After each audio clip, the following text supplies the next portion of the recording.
Pag-alala sa mga yumao at pamamasyal ngayong weekend ang sinadya ng ilan sa Baguio City ngayong araw.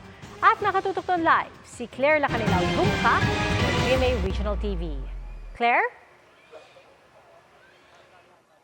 Pia, dagsa pa rin ang mga tao sa ilang sementeryo sa Baguio City at may ilang kontrabando pa rin ang nakumpiska ng otoridad.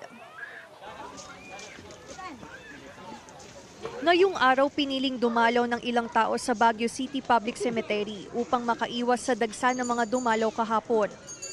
Kasi ang dami kasing tao kahapon. Tapos yung panahon din, 'di ba? Baka biglang umulan, mabasa yung mga apo ko, 'di ba? Kaya ngayon nakita ko naman okay naman yung weather. May trabaho sila. Yung anak ko na yun, bunso, nagtatrabaho kasi sa Water District. Saturday kasi ang day off niya. Sa gitna ng mahigpit na pagbabantay sa mga pasukan at labasan sa sementeryo, may mga nakukuha na ng mga kontrabando tulad ng alak, vape, sigarilyo at patalim.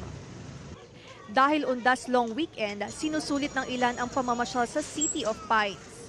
Di lang lamig ng Baguio ang dinarayo rito, kundi pati views at atraksyon.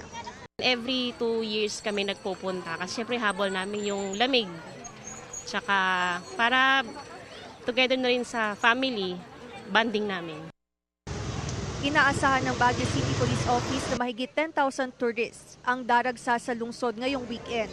Mahigit 1,000 police officers at volunteer groups ang ipinakalat din sa iba't ibang pampublikong lugar sa lungsod.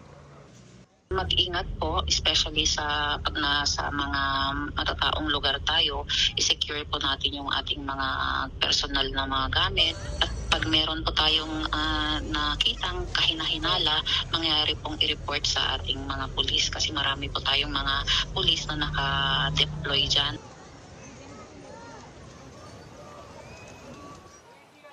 Pia, patuloy naman ang pagbabantay ng otoridad sa mga pampublikong lugar dito sa Baguio City tulad na lamang ng Pokpasyalan, Sementeryo, simbahan at ilang bus terminal dito sa lungsod. At paalala naman ng otoridad, lalo na sa mga motorista, na sumunod sa ipinatutupad na designated parking area at batas trapiko sa lungsod.